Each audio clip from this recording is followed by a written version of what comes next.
I always like this part of it because you start seeing the numbers on the participants going up, and it's almost like you've flung the doors open at the store and everybody's like running in. So as people are joining us, welcome everybody. I'd like to welcome you all to a great discussion that we're going to have this evening, afternoon here in California, about Heart to Heart. So thank you, Richard Gere, Pam Sessick, and Patrick McDonnell for being here. Well, thank you. All Do right. they see all of us now? Is this? They're seeing all of us now. So this is what they see, what we see. Yep, we're seeing everybody. So Hi, we're all, everybody. everybody's here. All right. So as we're all getting settled in here, just so you know, I'm Julie Slavinsky. I'm the Director of Events for Warwick's. And on behalf of Warwick's, welcome. Just a little bit of housekeeping before we get started. For those of you that might not know, Warwick's is located in La Jolla, San Diego, California. And as my sign there says, 1896, and it's still owned by the same family. So while we're not the oldest bookstore in the country, we're the oldest continuously family-owned bookstore. And so we appreciate that Patrick and Richard and Pam are here supporting independent bookstores. So thank you very much for that. For those of you that have not purchased the book from us yet, I'm going to put a link into the chat function so you can easily click that link. So I said we were from La Jolla. And speaking of La Jolla, Pam Sessick is a La Jollan. She spent more than 20 years in media, both behind the scenes in management and as an on-air personality. She lives with her husband, Gere, in a home run by 2 cats and 2 dogs. I love that. But is most proud of her work with the International Campaign for Tibet, where she has served as a board member for nearly 12 years. Patrick McDonnell is best known for creating the beloved international syndicated comic strip Mutts. He has written numerous books and received several awards for his work. His newest book, we're going to talk about tonight, Heart to Heart, with His Holiness the Dalai Lama, is being published in 12 countries and counting, and has been translated into Chinese, which I think is really quite an accolade for that. I'm sure it's safe to say that we're all familiar with Richard Gere and his distinction and accolades in the film industry. He has also won numerous humanitarian awards, acknowledging his commitment to human and civil rights, health, education, and the plight of those disenfranchised everywhere. For the last 2 decades, he has served as chairman of the International Campaign for Tibet. With that, Pam, have a great conversation. Thank you. And thank you so much to Warwick's for hosting us today. Welcome, everybody. I'm delighted that you are here with us this evening, joining us for a little heart to heart with 2 of my very favorite people, and that would be Richard Gere and Patrick McDonnell. So without further ado, let's get started and jump right in. Patrick, I thought we could start tonight by giving the viewers a little backstory of how this beautiful book in collaboration with His Holiness the Dalai Lama came to be. Sure. Well, you know, this book started in Africa. Pam's husband, Gere, and I were both on the board of directors of the Humane Society of the United States. And Gere and Pam put a trip together with their friends to go to Africa, and they were nice enough to ask me and my wife to go along. And one night in Africa, under the stars, we were just talking about how beautiful Africa was and how fragile the world is, and all the animals we saw and how so many of them were disappearing. And Pam started talking about how His Holiness, that the environment was a main message of his now. And Pam was aware of a book I did with Eckhart Tolle, the spiritual teacher who wrote The Power of Now. And my wife suggested, well, maybe Patrick could collaborate with His Holiness with a book on the environment. And Pam, you liked the idea and presented it to the ICT board. And maybe Pam, you can take it from here, what happened next. Well, actually, one of our partners in this collaboration is our dear friend and also the co-director of the International Campaign for Tibet, Tensho Gyatso. And so the first person I showed the book to was Tensho, and we both just fell in love with it. And so Tensho was responsible for sharing the book with the Office of His Holiness. And she's been integral in the past 2 years in shepherding the project. And they obviously love the project and they love the book, and the rest is kind of history, as they say. Yeah. And I was thinking maybe because it's such a new book, it just came out last week, that maybe we could show a little short version of it so people can see the book that we're talking about? Yeah, I think that's a great idea, Patrick. And I think it might be nice because a lot of folks haven't had an opportunity to read the book yet. If you give us a little synopsis of the story. Okay, sure. Let me share my screen here.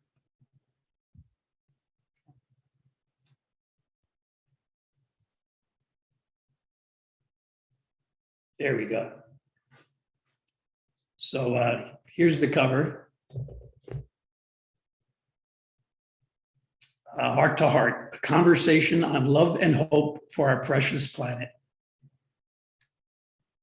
Human use, population, and technology have reached that certain stage where Mother Earth can no longer tolerate our presence with silence. And here's a rainforest in Australia with a little koala bear running. And then we have a forest in Tibet, and we see a panda, and we can see that his habitat has been destroyed also. And he decides to go on a pilgrimage to get some answers on what is happening to his world. And then in Dharamsala, we see His Holiness in the morning meditating and saying his morning prayer. May I become at all times, both now and forever, a protector for those without protection, a guide for those who have lost their way, a ship for those with oceans to cross, a bridge for those with rivers to cross, a sanctuary for those in danger, a lamp for those without light, a place of refuge for those who lack shelter, and a servant to all in need. And then there's a knock on the door. And the panda's there, and they both bow to each other. And His Holiness says, I welcome everyone as a friend. In truth, we share the same basic goals. We all seek happiness and do not want suffering. And there begins their walk into the forest, where they have a heart-to-heart conversation on things both big and small, and how the state of our planet. And part of the talk, the Dalai Lama remembers his trip when he was first appointed as the Dalai Lama as a 4-year-old, crossing the country from his hometown to his palace. And the thing he remembers most were all the animals he saw. This particular drawing is His Holiness and the peacocks dancing with him. And he talks about the gazelles, the deers, and the antelopes, all the giant herds of them he saw along the way. But then he says, sadly, this profusion of wildlife is no longer to be found. And it's the only time the panda speaks vocally in the book, and he lets out a roar. Perhaps one day we will kneel down and ask the animals for forgiveness. We humans are the only species with the power to destroy the earth as we know it. But yet, if we have the capacity to do, I'm going to have to read it from the book. There's something in the way here. Forgive me, I'll be a second.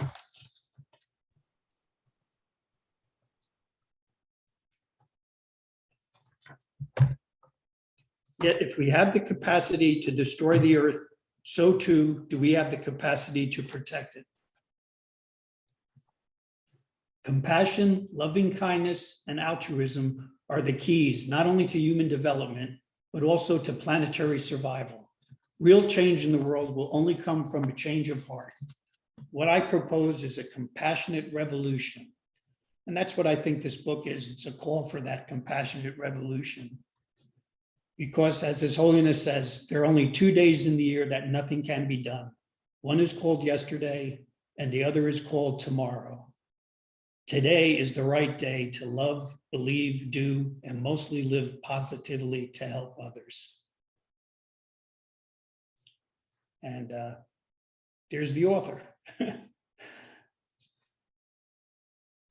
Heart to heart. So that's the short version.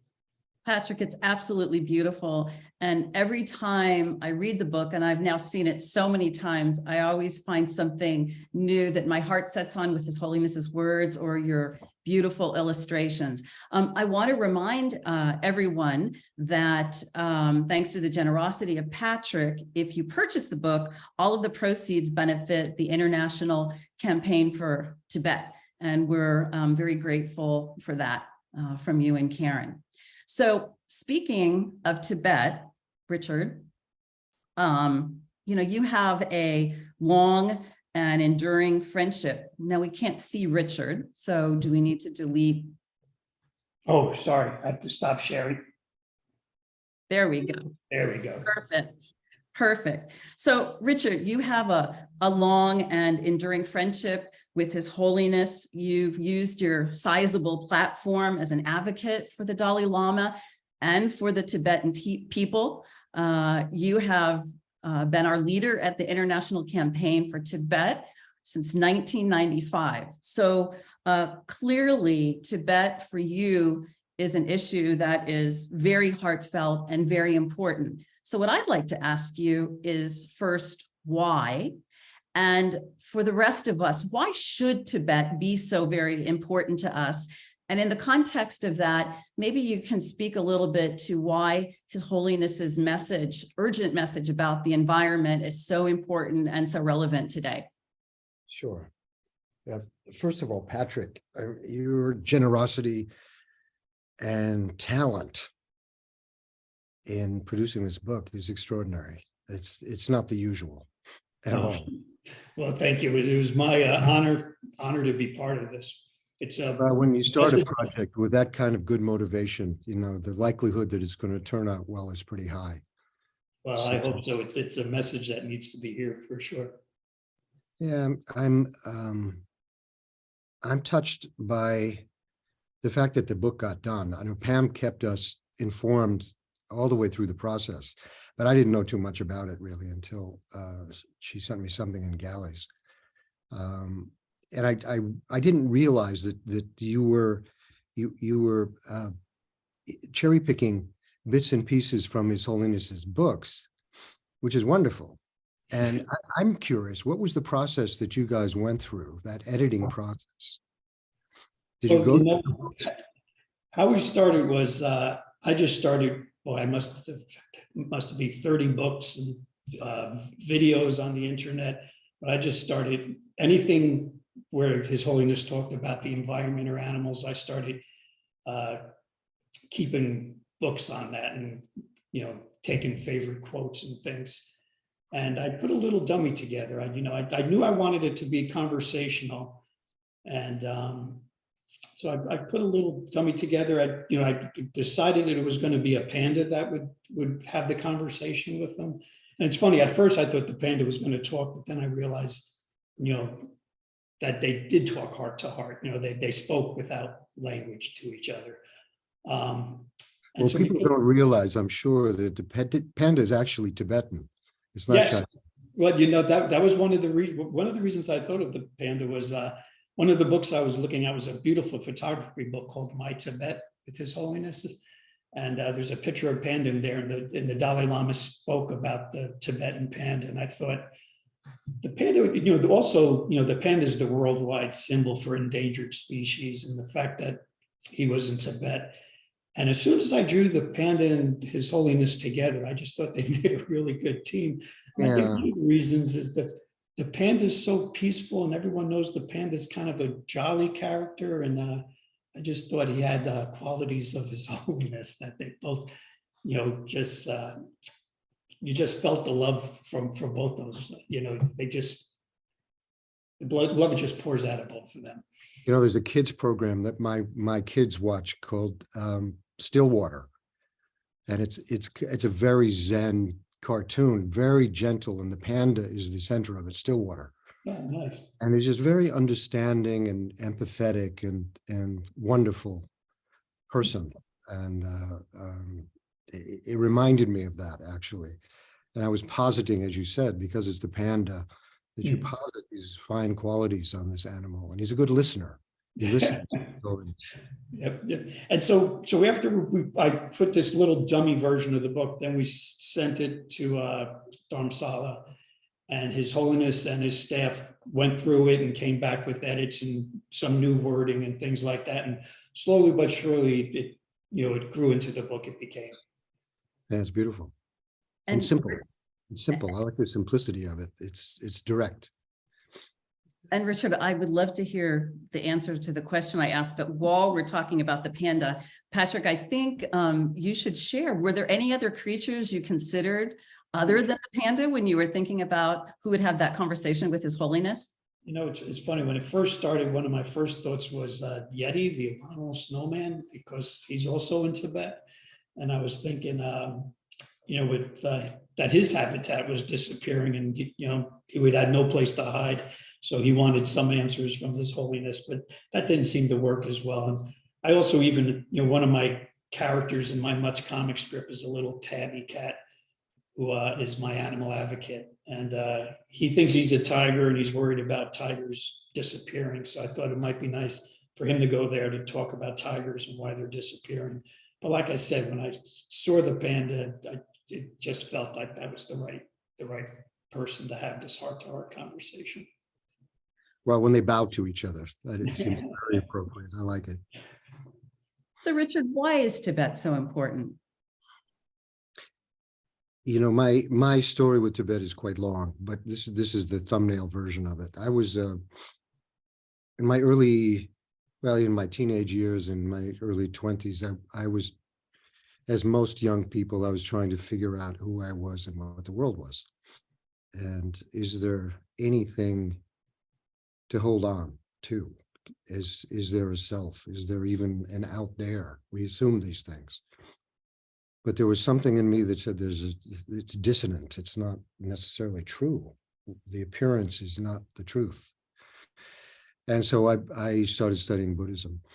And it was at that point Zen Buddhism. And then I had this incredible impulse in my late 20s to go to Tibet. And a friend of mine John Avedon, was finishing up a book about the history of Tibet, including the diaspora and the Chinese invasion of Tibet.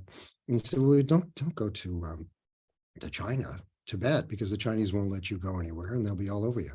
I said, the Dalai Lama's in India, which I didn't know. And the Tibetan community there is intact and open and as generous as you would want them to be.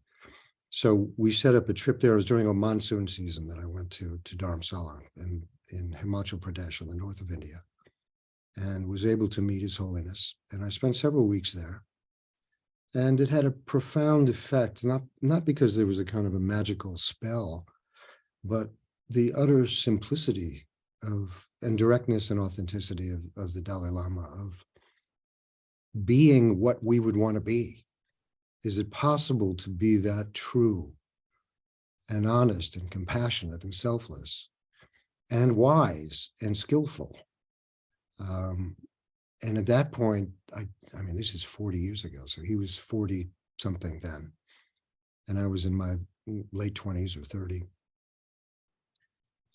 I started trekking around. I went immediately to Ladakh and very remote regions of India, which would have been old Tibet in the pre-Raj days. And of course, little by little, I understood what had happened to Tibet and became aware of the ancient history of Tibet as well as the more recent tragedy of Tibet. But for everyone, the quick version is that in 1959, the Chinese invaded Tibet. And there really wasn't any way to stop this invasion. Chairman Mao was just coming off of having defeated the nationalists. He had a standing army. And at the suggestion and encouragement of Stalin, he said, you should take Tibet. You have this army. So he marched in Tibet and he took Tibet. By 1959, it was impossible to coexist. The imminent destruction of Tibetan culture was so obvious that there was an uprising against the Chinese in Lhasa, the capital. And the instigation of that was that the Chinese were insisting that the Dalai Lama come alone to an official communist event. And the word was that he would be captured and killed. So in that night, he was spirited away by some of his closest advisors and made his way over several weeks, many weeks, into India, where he's been ever since. I remember a story he told. We had a screening of Kundun, Marty Scorsese's movie about him. And we saw the movie with him and some close friends.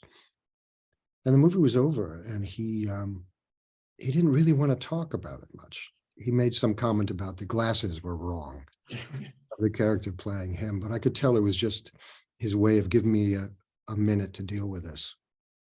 And about half an hour later, he said, you know, when I came across that border and I looked into these Indian faces, very nice faces, welcoming me to India and to freedom. And I looked around in the Kampa warriors, who were kind of like cowboys, Tibetan cowboys, who had gotten them out of Tibet, got on their horses and they rode away back into Tibet. And he knew he would never see them again. And he most likely would never see Tibet again. And he turned back to these Indian faces and he realized he didn't have a friend in the world. And he looked at us and he said, now I have friends everywhere. That's and great. that is a life. It's a life of generosity and wisdom, genuine compassion and selflessness. And coming from a culture that's found a way to produce more and more people like that, men and women, who are able to transform the ego into something much larger and be responsible. When I first read this book, I said, clearly, this is a book about responsibility, that we all have a responsibility, not just to everyone else in that sense of being responsible for the world, but responsible to ourselves, to not settle, of being small and petty and ridiculous and wasting a lifetime as a human being, but to even respect our own life force to expand and really learn to love and learn real kindness and generosity and compassion and fuel that with a real wisdom where we can see the depth of everyone else's problems and see them as us. This is a man who's been able to do that and inspire billions of people around the world. Richard, So that's- the international campaign for Tibet, you know, obviously there are political issues here. We've done, I think, quite a lot to keep the Tibetan narrative alive. And we will continue to do that. But I think the mission of Tibet, what we're trying to do is beyond Tibet. And as His Holiness is larger than Tibet. These ideas of true kindness and wisdom and selflessness, real transformative work that one does on oneself is not just for the Tibetans, it's for the whole universe. And I think that's what we're dedicated to. And Patrick, I see you're dedicated from that same place. I'm proud to be a partner with you. Richard, that was terrific. Thank you. So you've talked a little bit about emotions. Dr. Jane Goodall has called Heart to Heart a blueprint for how we should live with love, compassion, and humor. And Richard, you have said this delightful book will help us reorient our priorities and wake us up to our higher purpose.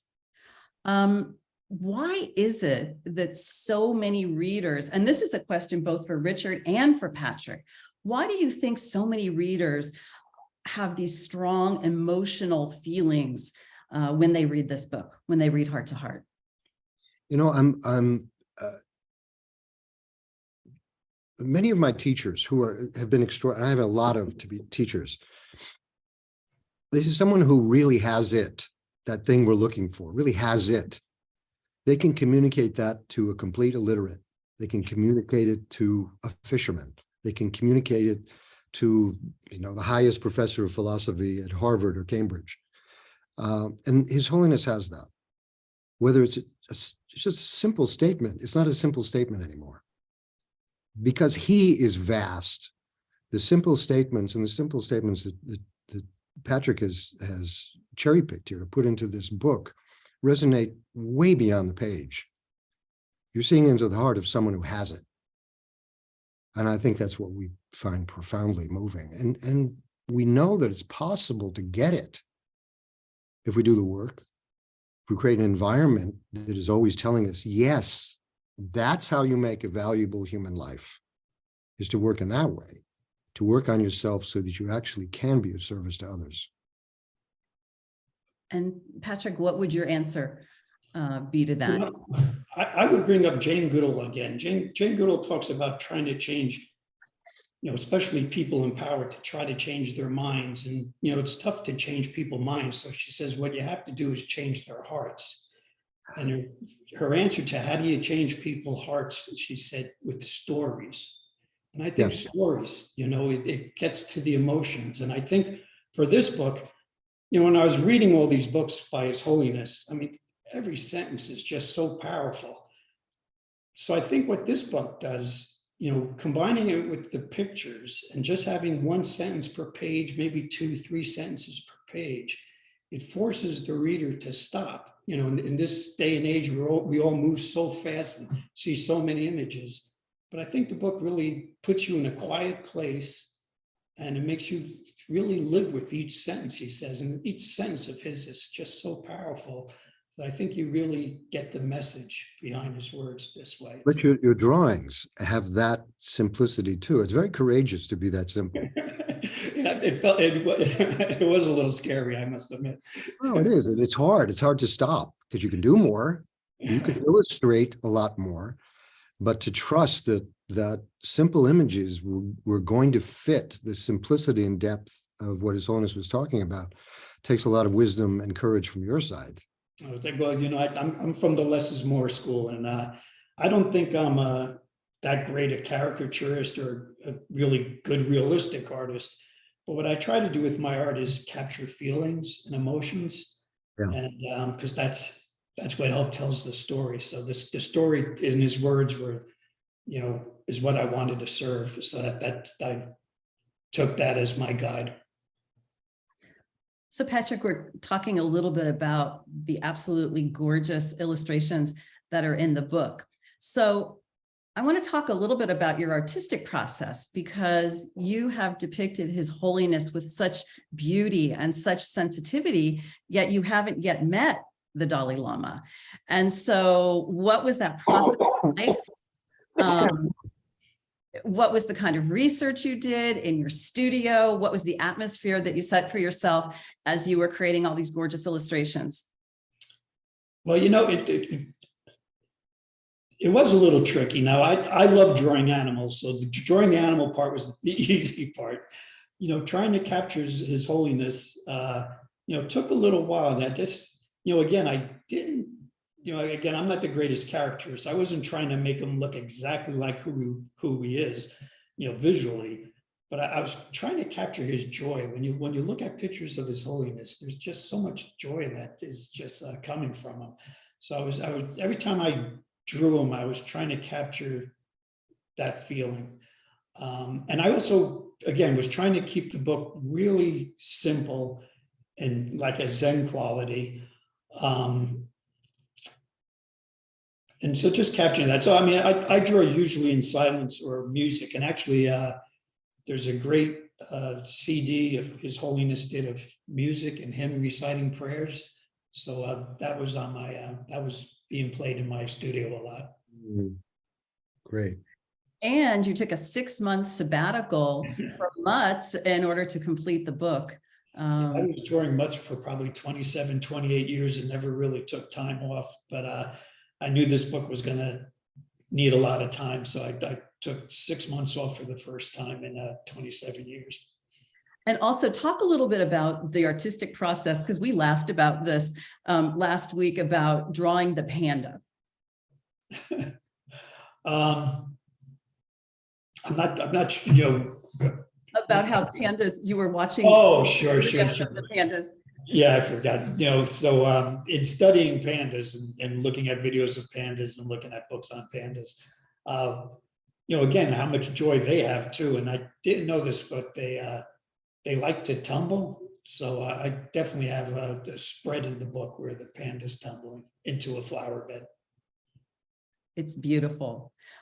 Richard, just to change topics a little bit, you mentioned your young children. Obviously, you're a parent of young boys. And while Heart to Heart isn't really a children's book per se, it's a book for people of all ages. I think as a parent, I'm curious as to what message that's important for parents to relay to their children from Heart to Heart.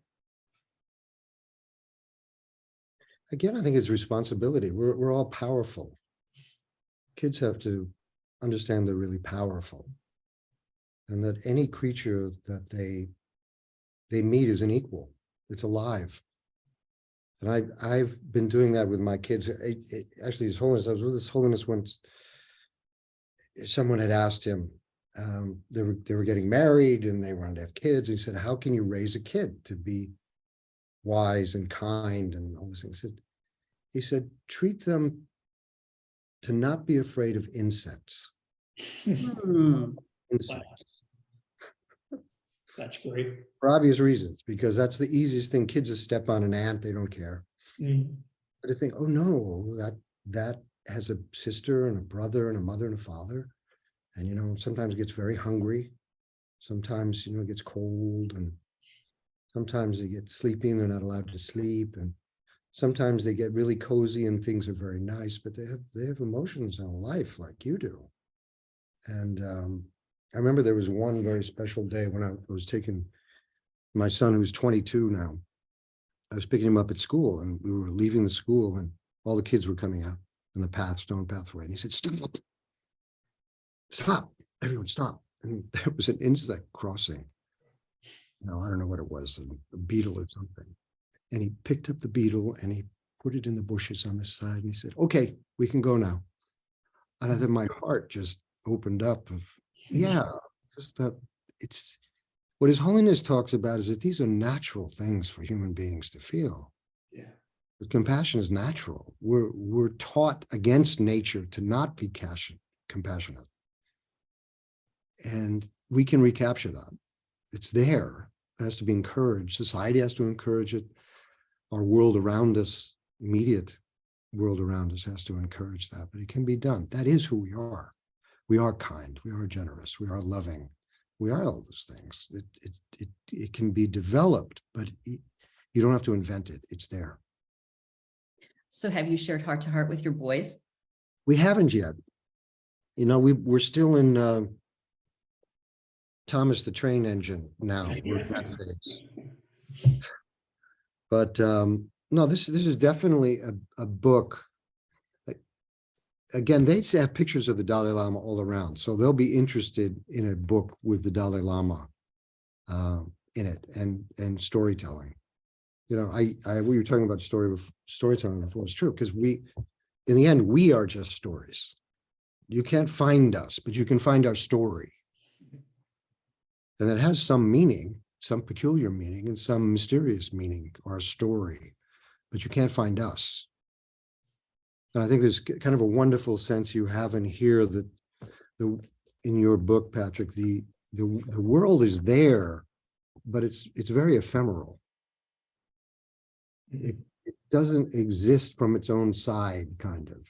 It's projected from the mind of the panda and the Dalai Lama. And I thought that was, from a metaphysical point of view, I thought that was kind of great.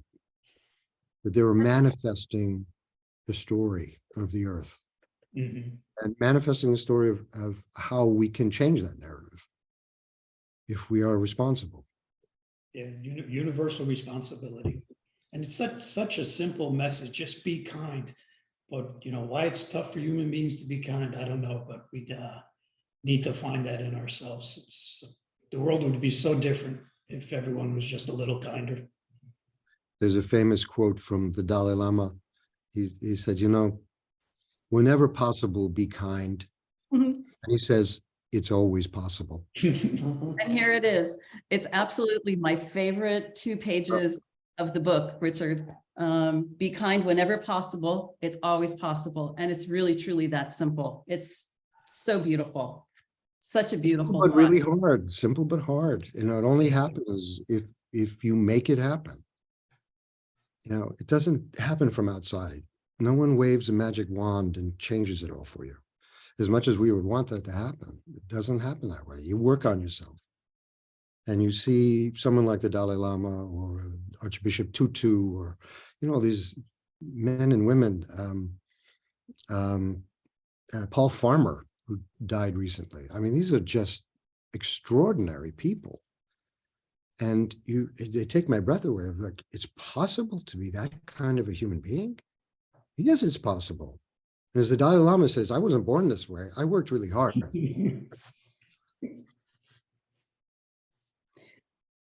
So we have a couple questions from our audience that I thought were really terrific.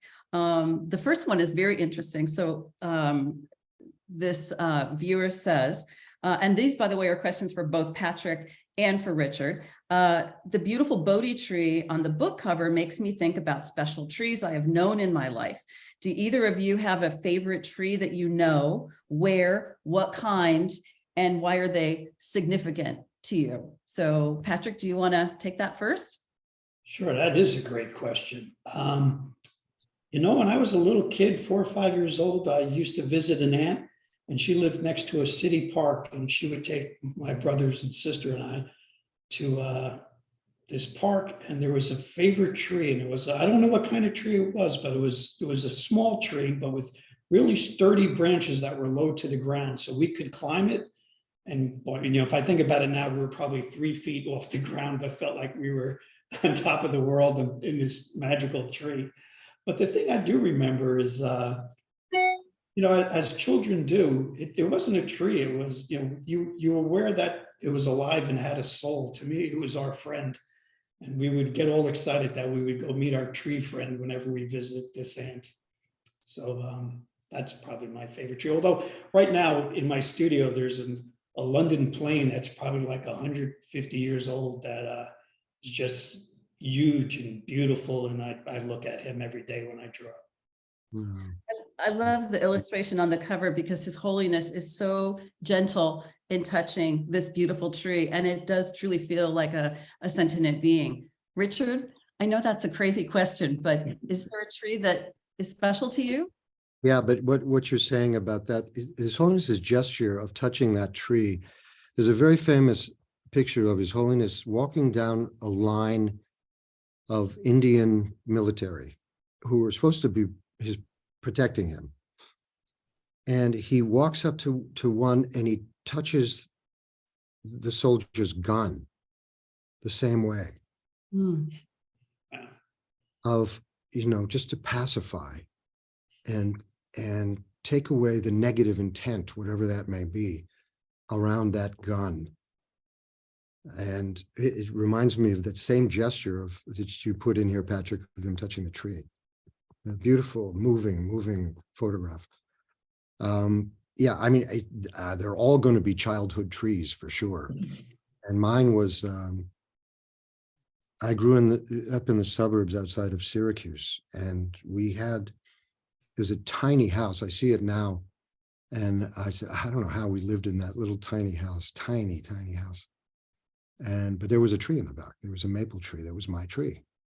And I got big enough to climb that tree. And I remember dreaming in that tree that I could get above everything. It reminds me of that Italo Calvino book, The Baron in the Trees, that you can think clearer thoughts up in a tree.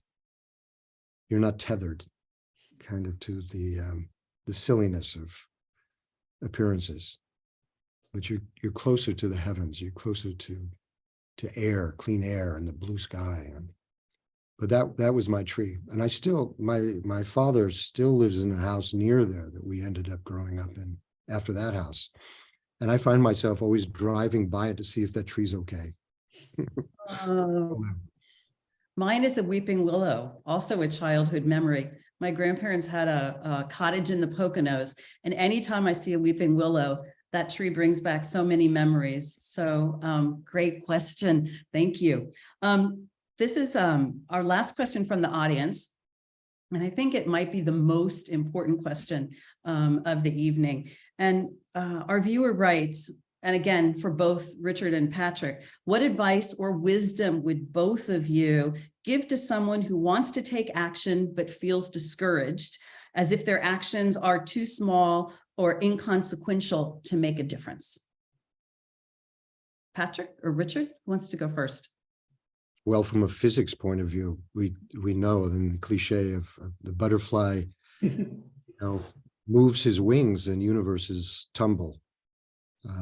There's nothing that's exists on its own. Everything is deeply interconnected, and even our thoughts have enormous power. Just walking into a room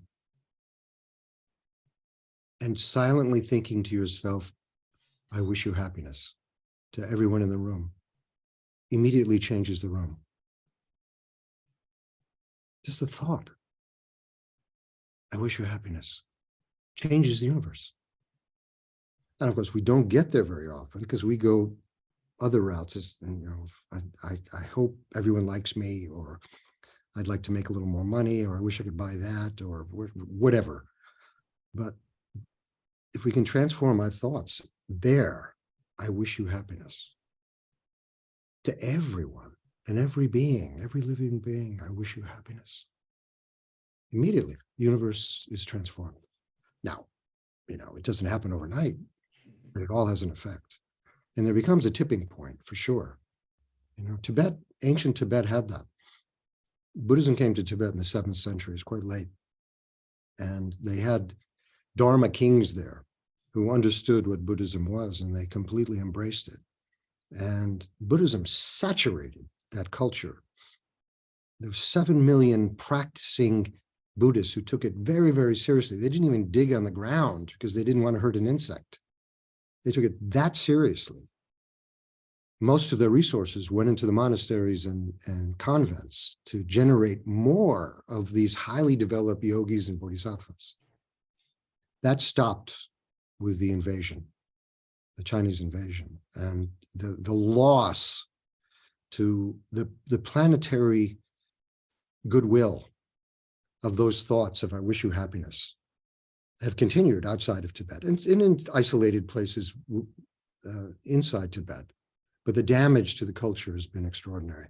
When the few refugees are able to get out of Tibet and they make their way to Dharamsala, you can see the difference between people who have been beaten up their entire lives by the Chinese Communist Party and the Tibetans who have maintained a continuity from the 7th century of this deep saturation of I wish you happiness.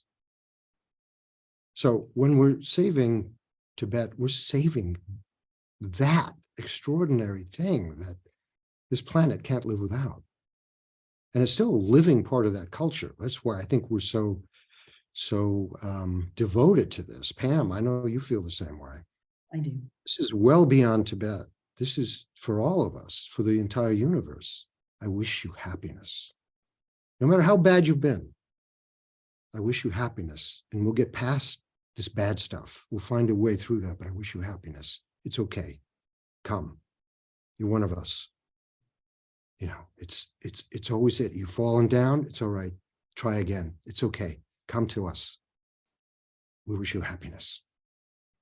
And that, my friend, is the answer to why Tibet matters to all of us. It truly is. So, Patrick. Well, I'll answer that question reading from the Heart to Heart book. And His Holiness says, everything we do has some effect, even a simple act. Although it might seem insignificant, when we multiply it by billions of others who might do the same thing, we can have an enormous impact. And that's why everything you do is important, every choice you make. And also, I know your wife Karen would be very happy that I mentioned this. On the Mutts website, we created a landing page, and there's some very, very simple suggestions of things you can do to make a difference. Because if all of us make small changes in our life, all of a sudden those changes become enormous. So to our viewer, don't be discouraged. One baby step at a time. It's really important. And also on Patrick and Karen's website is a link to become a member of the International Campaign for Tibet. And we have lots more information there. So Patrick, just one more question for you. Okay. I know in the spring that we are bringing this beautiful book to Dharamsala to give to His Holiness. So I have to ask you, is there going to be a book number 2? I think I got inspired. I think the next book's going to be the Dalai Lama and a Mosquito. I think, and maybe make it a kid's book. I think that might be a good lesson. I'd love that story, Richard. So before I turn it back to Julie at Warwick's, I just want to ask if either of you have anything else you want to share with our audience or anything that we missed in our discussion tonight. I think you covered everything. I think. Yeah, I just want to reiterate, this is a beautifully simple, selfless book that has real wisdom from a real deal teacher. And Patrick look, he's a big deal. Patrick's a big deal. And he has, I think, softened his ego to tell this story and let the Dalai Lama be the star of this. And that the simplicity and the beauty of his approach and his drawings, I think is really powerful. Thank you. Well, it was my honor and pleasure to do it. And, hopefully it'll get out there in the world and maybe make people think about being a little more kind. More responsible. Yeah. Yeah. One of the things that you mentioned this evening as a theme is that we are all stories, and nothing produces empathy more than a story, and a book is a way to do that. And this book is a testament to that. So if you have not already bought this book, please buy it either from Warwick's or wherever. It's a powerful, powerful book and a great gift for everybody. And there's some holidays that are coming up that would be good for. Valentine's Day is just around the corner. Valentine's, Mother's Day, Father's Day. Look at that beautiful book. Richard, Patrick, Pam, this was a great conversation. Thank you for spending time with all of us. And everybody, go by Heart to Heart. Thank you. you. Good night, everybody. Thank you so Bye, much. Pam. Bye, Patrick. Take care. Take care, Pam.